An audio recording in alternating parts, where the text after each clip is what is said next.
Ici Jean-Philippe Trottier, nous poursuivons le Midi Actualité sur les ondes de Radio Ville-Marie. Vous savez qu'on attribue souvent à Voltaire la phrase suivante « Je ne suis pas d'accord avec ce que vous dites, mais je me battrai jusqu'à la mort pour que vous ayez le droit de le dire. » En fait, ce ne serait pas lui qui l'aurait prononcé au XVIIIe siècle, mais une certaine Evelyn Beatrice Hall en 1906.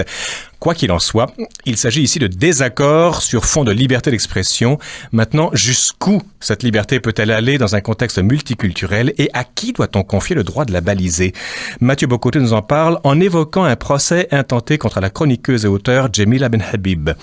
Mathieu, bonjour. Bonjour. Alors, le contexte, Jamila Benhabib est poursuivie? Oui, Jamila Benhabib, je crois que c'était il y a 2 ans, critique très sévèrement 2 écoles musulmanes de Montréal en disant qu'elles ont un programme d'endoctrinement religieux, sexiste, qui trouverait sa place naturellement au Pakistan ou en Afghanistan.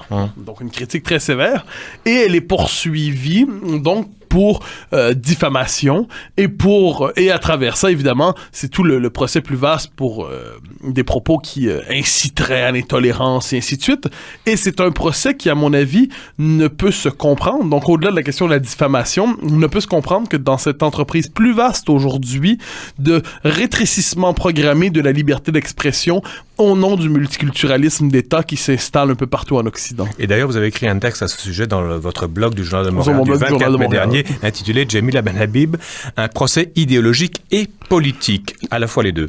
Oui, parce que je crois qu'aujourd'hui, il faut bien comprendre les choses. Le procès, le droit est un instrument politique, il l'a toujours été, notez bien. Oui. Mais aujourd'hui, la multiplication des procès sur des motifs qui ressemblent, on va dire diffamation, on va dire quelquefois incitation à la haine, on va dire quelquefois appel à la discrimination. Oui. Donc, toute une série de catégories bien floues, bien souvent, il faut bien en convenir, oui. Des catégories très, très floues, très vagues. On nous dit discrimination, d'accord, mais on étend significativement le mot discrimination, on va nous parler de diffamation dans de telles circonstances, mais n'est-ce pas simplement le droit de critique qui est ainsi balisé, contenu, empêché au nom de cette, dans ce cas-là, de la catégorie de la diffamation? Donc, le multiculturalisme d'État s'installe en censurant progressivement ceux qui le critiquent ou ceux qui critiquent ses effets.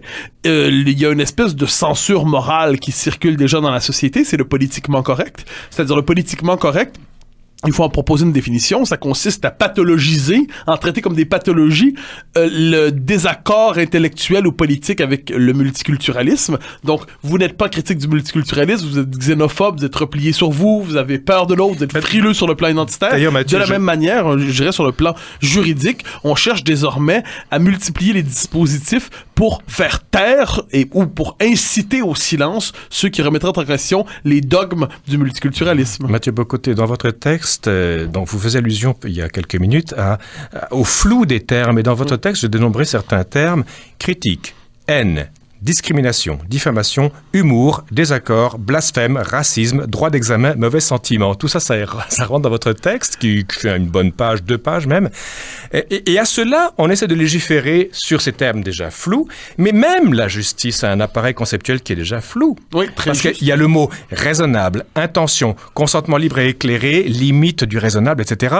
Comment est-ce que 2 univers flous qui doivent se compénétrer, peuvent agir efficacement et en toute justice? Alors, je pousserai ça plus loin. Ce procès s'inscrit, me semble-t-il, je parlais d'un contexte plus large aujourd'hui, de judiciarisation de la parole publique pour faire taire ceux qui sont en dissidence avec l'orthodoxie multiculturaliste. Mais on assiste aujourd'hui à la promotion de plus en plus vive, partout dans la politique internationale, bien sûr, mais même en Occident, d'une volonté de criminaliser le blasphème dans l'espace public. C'est-à-dire, on veut empêcher le dénigrement public des religions et des convictions religieuses de chacun, des convictions sacrées de chacun. Encore une fois, vous dites dénigrer, critiquer, humour, parce que, encore une fois, c'est très flou. Dépendamment de votre point de vue, la critique peut passer pour un dénigrement une personne avec un manque d'humour, un manque d'ouverture d'esprit. Mais alors, qui va légiférer? Qui va dire que ce commentaire, c'est une critique? Qui va dire que c'est une diffamation? Qui va dire que c'est de la haine? Ou qui va dire que c'est de l'humour? Alors, vous allez immédiatement au cœur du propos, me semble-t-il. Excusez-moi, j'aurais dû réserver ça pour plus tard, mais bon. Ah non, je crois que c'est l'essentiel. C'est-à-dire, on nous dit, par exemple, distinguons le dénigrement de la critique. Oui. Par exemple, il faut distinguer les critiques légitimes et celles qui ne le sont pas. La question que je pose, c'est qui distinguera le raisonnable de ce qui ne l'est pas? Et est-ce qu'on ne donne pas, par le fait même, un pouvoir exagéré aux confessions, aux sectes, aux religions et ainsi de suite, et souvent leurs éléments les plus fanatisés, les plus sensibles, les plus ceux qui se laissent le plus aisément choqués par des critiques légitimes ou non, ce n'est pas la question.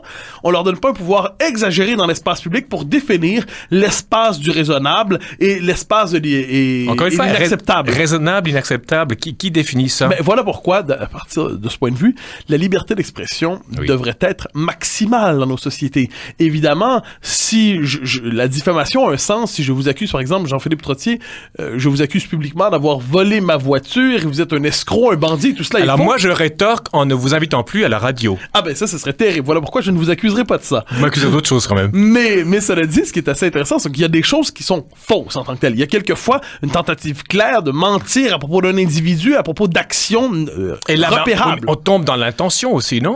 Oui, mais je dirais qu'au niveau, quand on passe au niveau politique, c'est-à-dire lorsqu'on décide de criminaliser ou encore à tout le moins d'encadrer juridiquement de manière exagérée la liberté d'expression, dans les faits, c'est qu'on concède aux plus radicaux de chaque chapelle le droit de se faire les interprètes dans l'espace public de ce qui est raisonnable et de ce qui ne l'est pas. Et l'État, autrement dit, ensuite, doit, dans la construction du droit, s'ouvrir à ces radicaux qui disent, si vous allez dans cette direction, on considère qu'on est offusqué, on demande de criminaliser ça. Et vous le noterez, soit dit en passant, sur la question du blasphème. Hein.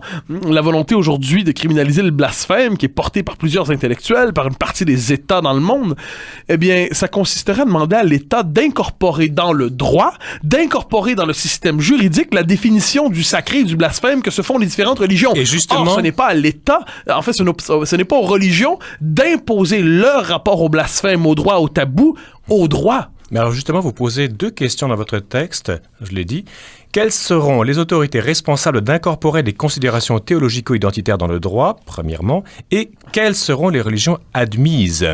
Ah oui, parce que c'est un autre problème. On nous dit interdire le dénigrement, interdire le blasphème des religions. Bon, d'accord. Donc, je devine qu'on va repérer rapidement les grandes religions historiques, le christianisme, et dans le christianisme, bon. Mais encore là, nuançons, dans le christianisme, il y a le catholicisme, il y a les grandes confessions protestantes, mais que fait-on de tous les sectes évangélistes et ainsi de suite qui se multiplient sous le signe du christianisme et qui, quelquefois, ont une interprétation pour le moins délirante du dogme? Mais je pousse ça plus loin. Est-ce qu'elles font des poursuites judiciaires comme ces deux écoles musulmanes?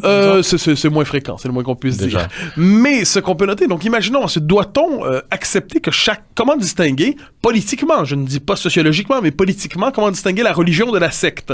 Comment distinguer la grande religion de la secte en train de devenir religion en gagnant des fidèles et ainsi de suite? Est-ce que l'État va instituer une commission de théologiens ayant une grande connaissance du droit par ailleurs pour nous distinguer qu'est-ce qui est une vraie religion et qu'est-ce qui ne l'est pas? Encore une fois, dans la composition du droit, parce que sociologiquement, on peut distinguer, je crois, entre les grandes religions historiques et entre certains mouvements religieux charismatiques très, très, très radicaux. On peut distinguer bien les choses sociologiquement, mais du point de vue du droit, est-ce véritablement à l'État de faire le tri parmi les croyances légitimes ou non? Mais encore une fois, Mathieu Bocoté, vous posez la question, et quelles seront les religions admises? Ces religions, ces grandes religions, limitons-nous au monothéisme, il y en a une notamment qui sépare le politique du spirituel. Oui. La Bible, l'Évangile n'est pas un code juridique. Pour l'islam, le Coran peut souvent servir de code juridique. Il y a d'ailleurs 4 codes juridiques qui sont issus du Coran dans le monde arabo-musulman, ou du moins musulman. Dans un contexte multiculturel, vous avez des gens qui se réclament d'un livre sacré qui est également un code juridique. Alors que dans le multiculturalisme est une idée d'abord chrétienne.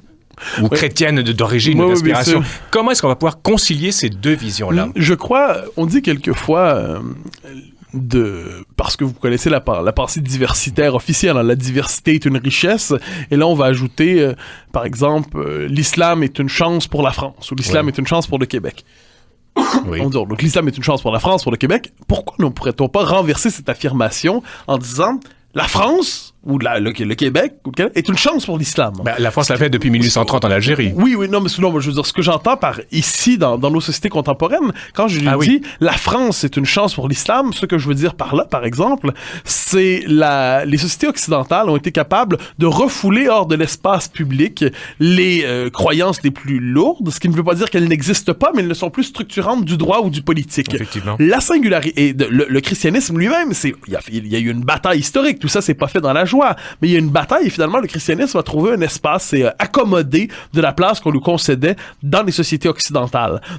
Cela dit, l'islam a une prétention, souvent, et pas seulement l'islamisme, je veux dire, les barbus armés, là. L'islam en tant que tel a une prétention collective plus grande dans l'espace public, et ainsi de suite, une tentative, lorsqu'il en a les moyens sociologiquement, d'imposer ses codes. N'est-ce pas une chance, de ce point de vue, pour l'islam et pour certaines religions, d'accepter, appelons ça, le régime de croyance occidentale, c'est-à-dire l'individualisation de la croyance et le refoulement hors de l'espace public des prétentions politiques du religieux. Là, il y a encore une frontière encore floue. On parle de concepts très flous. Non, mais même chose. Les concepts politiques sont par définition flous. Hein, oui, mais alors, islam et islamisme, qui va aussi faire une frontière nette entre l'un et l'autre. Très juste. Ils s'interpénètrent aussi. Très juste. Quand on nous dit, par exemple, il y a eu des agressions récemment en Grande-Bretagne contre ce soldat. Et à Paris. Et oui aussi. Mais David Cameron dit à propos de l'attentat contre le soldat britannique, il dit non seulement c'est une agression contre la Grande-Bretagne, mais c'est une trahison de l'islam. Alors lui-même, David Cameron, se pose en théologien, distinguant ce qu'est l'islam et ce qu'est sa trahison. Oui. Alors, je devine évidemment que l'assassin n'est pas représentant de l'islam en tant que tel, et il faut éviter cette espèce d'assimilation grossière entre chaque musulman est potentiellement un radical, potentiellement. Forcément. C'est grossier, c'est idiot, c'est insensé.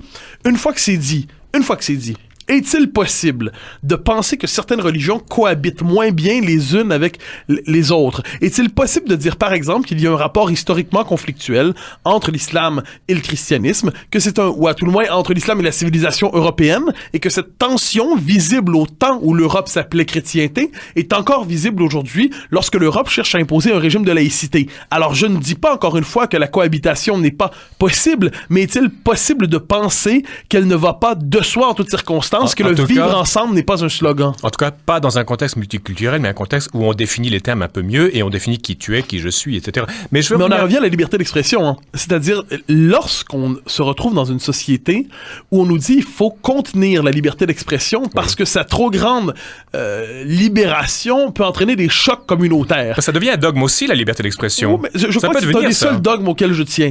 Mais vous allez à la carte, mon cher. Mais je crois que celui-là est fondateur d'un espace de liberté. Oui. Mais lorsqu'on nous dit, ça c'est le paradoxe du multiculturalisme, lorsqu'il nous dit il faut éviter un débordement de la liberté d'expression dans l'espace public pour éviter les tensions intercommunautaires, est-ce qu'il ne nous dit pas au même moment que la condition d'une société de liberté, c'est justement une société qui n'est pas multiculturelle? Parce que si le multiculturalisme, pour faire fonctionner la cohabitation politique et sociale entre les communautés, les groupes, a besoin d'un régime de censure plus ou moins officiel, eh bien, n'est-ce pas l'aveu que pour qu'une société soit véritablement libre, elle doit disposer d'une série de repères, de cultures, de civilisations qui créent les conditions de la démocratie libérale? Justement, vous parlez de partager une culture commune, et je vais vous citer de mémoire ce que l'intellectuel français Rémi Brague avait dit. J'ai vu ça sur YouTube quelque part.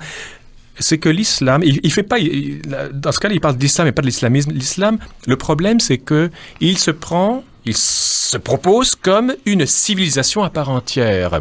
Donc, dans un pays occidental, alors il y a déjà, c'est un peu, je cite pas ça, mais c'est pas ce qu'il dit, mais il parle d'un empire dans l'empire ou un truc comme ça. Comment voulez-vous, dans ce cas-là, établir des ponts avec quelqu'un qui, lui, est déjà un empire dans un empire ou un empire dans votre empire? Mais c'est pour ça que je disais tantôt, la France, une chance pour l'islam. J'entends par là qu'il y a, je citerai ici j'utiliserai les termes de la sociologie de la religion, mais il y a un régime du croire en Occident. Oui. C'est-à-dire, la croyance a été individualisée ici. Je dis pas que c'est vrai sociologiquement, mais je dis que juridiquement, la croyance a été individualisée. Alors, évidemment, quand on nous dit de la religion qu'elle est l'expression d'une conscience individuelle, c'est faux. Par définition, le propre du religieux, c'est de s'inscrire dans un référent communautaire où la croyance est partagée et a besoin de symboles partagés. Mais il y a quand même une singularité occidentale, c'est cette prétention justement à ne pas reconnaître publiquement, politiquement, une confession dans sa prétention politique, je dirais. Donc, évidemment, les religions sont organisées civilement. Alors, encore une fois, en islam, l'individu a-t-il le même statut qu'en dans l'Occident? Alors, c'est à ce moment qu'il faut savoir distinguer. Le bon mot de frontière est ici indispensable.